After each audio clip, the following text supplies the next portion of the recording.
A longtime local small business is being forced to move. Its current location is considered a flood zone. Our Nicole Delgado talked with the owners. Nicole? That's right, Mimi. From the sewing, shining, and repairing, this family shoe repair shop is the only one left in Rockford. But when they found out that they had to close up shop in their current location, they decided to put their best foot forward and step into a new direction.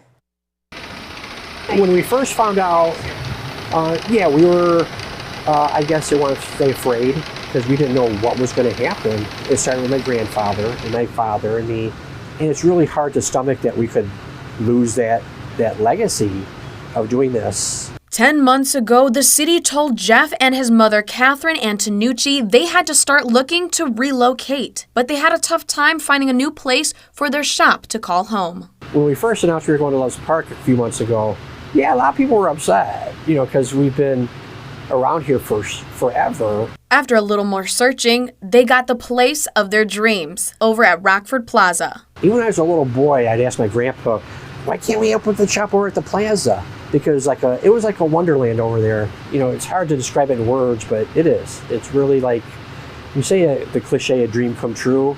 It's something that you've always wanted, someplace you've always wanted to go or open up your business. And so it's happening. And we're really happy. Jeff's mother, Catherine, says she's excited for the move, but will miss the neighbors they have grown to love.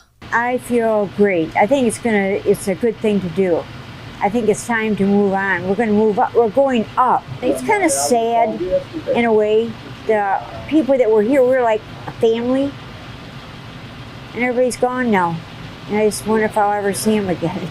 The city is helping out with moving fees and rent difference along with rebranding. The mother-son duo hope people will continue to patronize their friendly neighborhood shop. When you're under strenuous times or whenever you don't think it's going to work out, just never give up.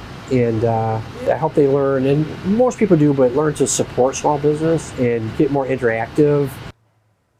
Charles Street Shoe Repair will officially stay on Charles Street. Their last day open at their current location is September 15th. They will hopefully be up and running again at Rockford Plaza on October 3rd. Mimi?